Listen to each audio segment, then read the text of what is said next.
मित्रांनो, 18 फेब्रुवारी 2026 तालुका कडेगाव, जिल्हा सांगली, चिंचणी येथे मैदान भरते आदतचं. बघूया कसे नियम आणि अटी येते आणि बक्षिसाचं स्वरूप कसं आहे. नमस्कार. नमस्कार. पहिल्यांदा यात्रेनिमित्त भरलंय का वाढदिवसानिमित्त, कशानिमित्त मैदान भरावलं? हे मैदान यात्रेनिमित्त भरवलंय.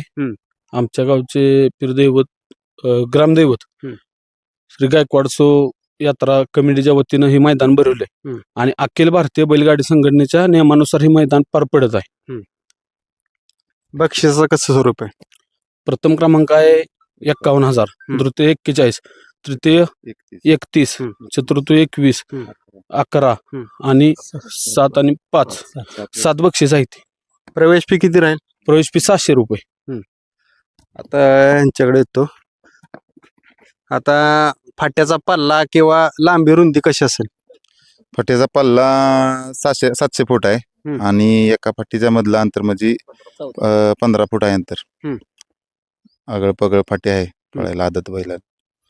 मित्रांनो, एक आदत एक बैल मैदान भरते आणि नियम अटी तर सगळ्या संघटनेच्या नियमानुसार येत्या, पण तरी देखील जे प्रेक्षक असतील नवीन आत्ताची त्यांना सांगायला लागतं सगळं. कारण आता जर गटाला जर सामान लागली तर कसा नियम आहे? गटाला समान लागली तर गटाला पुढे चाल दिली जाईल. सेमीला सामना झाला तर संगनमत नाही तर मग चिठ्ठी पर्याय आहे. चिठ्ठी टाकून मग कोण लागेल ती चिठ्ठी. आणि सेमीचा आता 10ला एक आपल्याकडे शिल्ड आहेत. 10 आहेत 1 ते 7 क्रमांक पर्यंत 10 आहेत सगळं. आता काय होतंय माहिती आहे का, ज्यावेळेस मैदान आपण भरवत असतो त्यावेळेस बरेच आसपासच्या गावातली जनसमुदाय येत असतो मैदानाला आणि निकालाला भरपूर गर्दी होत असते, अडचणी होत असते. त्या निकालाचं कसं नियोजन, पुढचं नियोजन कसं केलंय? कारण निकालात अडचणी भरपूर आहेत. निकालाला खाली पण पट्टी टाकून लाईव्ह निकाल असणार आहे सगळा आणि पुढे पण पित्री लाईव्ह पवन यादव त्यांचं लाईव्ह आहे. निकाल हो लाईव्ह बघून सगळा व्यवस्थित निकाल दिला जाईल.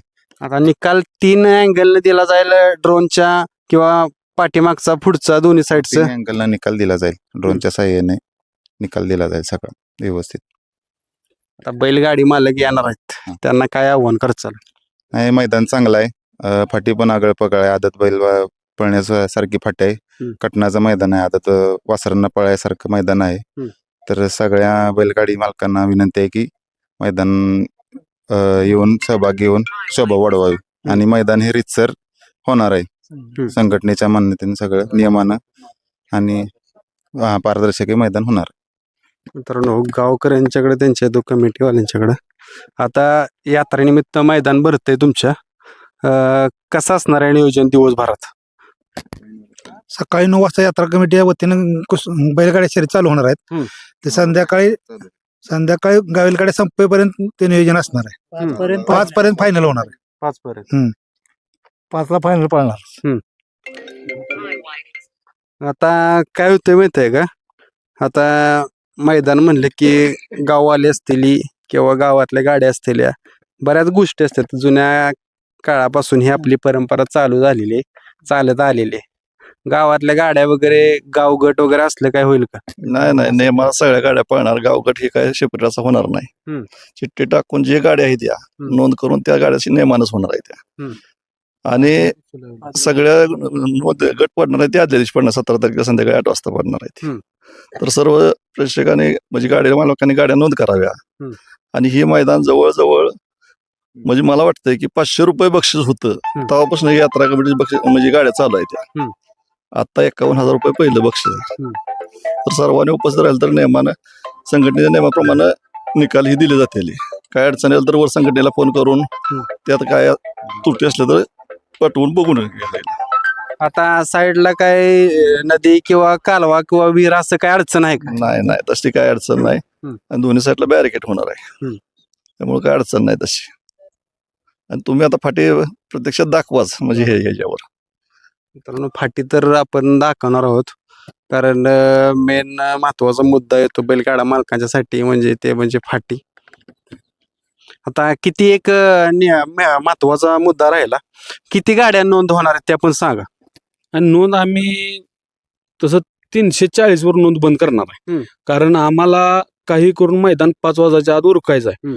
नोंद का बंद करणार त्याला एक कारण असं आहे की आम्ही बक्षीस ठेवलीत 7 आणि 7च सेमी आम्हाला करायचे आहेत. 7 सेमी करून 7 फायनल आणि 5 वाजता आम्हाला मैदान उरकायचं. परत आम्हाला गणरात्र आहे त्या दिवशीच बुधवारी संध्याकाळी. त्यामुळं 5ला फायनल ही पळायला पाहिजे, मैदान उरकलं पाहिजे आणि मैदान ही उजेडा बरोबर पार पडेल. हे सगळ्या बैलगाडीवाल्यांना मालकांना मी एक आव्हान करतो की आपण लवकरात लवकर गाड्या नोंद करा. आत्ता नोंद चालू आहे, ऑनलाईन नोंद चालू आहे. ऑनलाईनचं बी आपण बॅनर टाकलाय, ऑनलाईनचा नंबर दिलेत. जर कोणाला काय अडचण आली काय झालं तर अधिक संपर्कासाठी मी नंबर दिलेत, त्यांना बी कॉन्टॅक्ट करा, कमिटी कॉन्टॅक्ट करा आणि होता होईल तेवढी नोंद लवकर करून घ्या. नोंद पूर्ण झाली की आम्ही टप्पा पूर्ण झाला की आम्ही नोंद बंद करणार आहे. आम्हाला काही पैसे कमवायचं मैदान घ्यायचं नाही. यात्रेचं मैदान आहे, यात्रा कमिटीचं मैदान आहे, गावचं मैदान आहे. गावचं नाव आमच्या गेलं नाही पाहिजे. कायम आम्ही 1 नंबर मैदान करत असतो. आमची स्वतःची बैल सगळ्यांची पळते ती, पण आम्हाला कुठंही काही भानगड करायची नाही. लाईव्ह लॉट पडणार आहेत आदल्या दिवशी आणि दुसऱ्या दिवशी मैदान होणार आहे. त्यामुळं जिथं निघल तिथं गाववाल्यांनी बी आणि सगळ्यांनीच पळायचं आहे. ही तयारी ठेवून आपलं तुम्ही मैदानात सगळे या.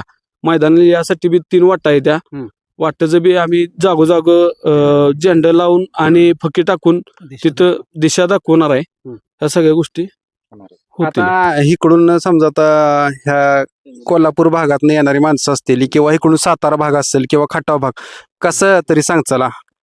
आता कोल्हापूरकडून येणार असले तर इकडून सागरेश्वर, इस्लामपूर, सागरेश्वर, चिंचणीच लागते. चिंचणी देवराष्ट्रीय चिंचणी. सातारा भागातून येणार तर सातारा इकडे कडेगाव मार्गे येऊ शकते, शेनोली मार्गे येऊ शकते. रस्ते चांगले आहेत.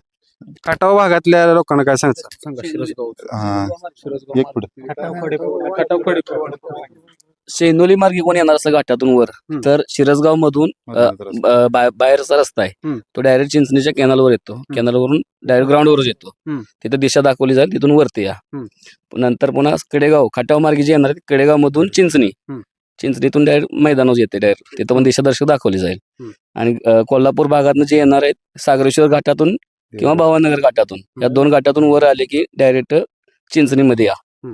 लाईव्ह लोकेशन आम्ही सोडणारच आहे नंतर तिथं ग्रुपला. अजून कुणाला काय सांगायचं का जी बैलगाडा मालक येणार आहेत त्यांना?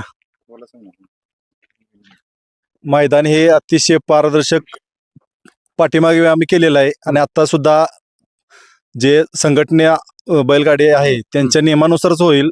त्यात कोणतेही पार्सलेट वगैरे होणार नाही याची बैलगाडी मालकांनी नोंद घ्यायची आहे आणि आपली उपस्थिती द्यायची आहे. तर मित्रांनो, 18 फेब्रुवारीला हे एक आदत एक बैल मैदान होते आणि त्यांनी जसं सांगितलं की एवढ्याच गाड्या नोंद होणार आहेत, त्यांना पैशासाठी हे मैदान घ्यायचं नाही. तर यात्रेचं मैदान आहे, पारदर्शक मैदान होणार आहे. तरी बैलगाडी मालकांनी आणि चालकांनी किंवा सगळ्यांनी प्रतिसाद द्या. तर यात्रेचं त्यांचं कसं स्वरूप आहे कार्यक्रमाचं तेही जाणून घ्यावे, कारण त्यांनी सांगितलं की बरेच कार्यक्रम ठेवलेले आहेत किंवा कुस्ती असतील किंवा अजून श्वान शर्यती असतील. कसं नियोजन आहे एकंदरीत? आमच्या चिंचणी यात्रेचं स्वरूप असं आहे की गेल्या वर्षीपासून आम्ही काँग्रेस पक्षाचे आणि भाजप पक्षाचे 2 गट एकत्र येऊन आम्ही यात्रा कमी गेल्या वर्षीपासून एकत्रच केलेले आहे आणि त्याप्रमाणे गेल्या वर्षी बी एकत्र यात्रा झालेली आहे. कोणताही भांडण तांटा न करता, कोणताही राजकीय पक्ष भेदभाव न करता आम्ही यावर्षी यात्रा गेल्या वर्षीपासून सुरुवात केली आहे. तर यावर्षी आम्ही यात्रेचं स्वरूप असं केलेलं आहे, श्री यात्रा गायकवाड पीरसाहेब यात्रा कमिटी चिंचणी अंबक. आम्ही बुधवार दिनांक 18 फेब्रुवारी 2026 रोजी शनिवारी बुधवारी भव्य बैलगाडी शर्यती आम्ही आयोजन केलेलं आहे. तसेच संध्याकाळी 7 वाजता गंधरात्रीचा कार्यक्रम असतो. गुरुवारी आम्ही श्वान शर्यती ठेवलेले आहेत. गुरुवार दिनांक 19 फेब्रुवारी 2026 रोजी श्वान शर्यतीचं आयोजन केलेलं आहे व देवकार्य दुपारी. शुक्रवारी भव्य कुस्त्यांचे मैदान दुपारी 4 वाजता आणि लोकनाट्य तमाशा सकाळी 10 ते 2 आणि संध्याकाळी 9:30 वाजता. तसेच शनिवारी आम्ही 21 फेब्रुवारी 2026 रोजी ऑर्केस्ट्रा वैभव मुश्किल नाईट कोल्हापूर यांचा भव्य ऑर्केस्ट्राचा कार्यक्रम ठेवण्यात आलेला आहे. अशा रीतीने आम्ही ह्या यात्रा शांततेत आणि सर्वांच्या सहकार्याने पार पाडत आहे. इथं कुठलाही अनुचित प्रकार घडत नाही, घडणार पण नाही चिंचणीमध्ये. मित्रांनो बघा, आता त्यांचं हे सगळं स्वरूप यात्रेचं ऐकलं जुनं दिवस आम्हाला पण लहानपणीच आठवलं, कारण बरेच कार्यक्रम असायचे. त्यामुळं त्यांनी जुनी जी परंपरा आहे, शर्यती असतील, कुस्ती असतील, श्वान शर्यती किंवा नाटकाचे जे कार्यक्रम असतील सगळे गोष्टी त्यांनी ठेवलेल्या आहेत. आता बक्षिसं ज्यांनी दिली त्यांची नावं पुढे आली पाहिजेत, कारण काय होते माहिती आहे का, बरं त्यांचा आभार मान.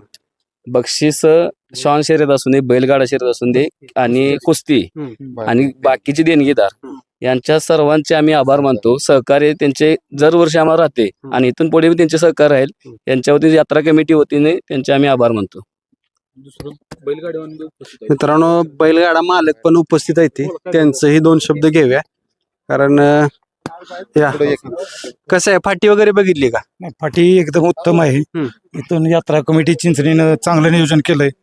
गाड्या लवकरात लवकर नोंद करून यात्रा कमिटीला सहकार्य करा आणि रितसर मैदान होणार आहे, त्यामुळे शौकीनाने लवकरात लवकर गाड्या नोंद करा. मित्रांनो बघा, त्यांनी फाटी बघितलेली आहे, त्यांनी सांगितलं फाटी पण सांगितलेली आहे. तरी सगळ्या बैलगाडी मालक, चालक, बैलगाडा शौकीन मैदानाला या आणि शोभा वाढवा. धन्यवाद.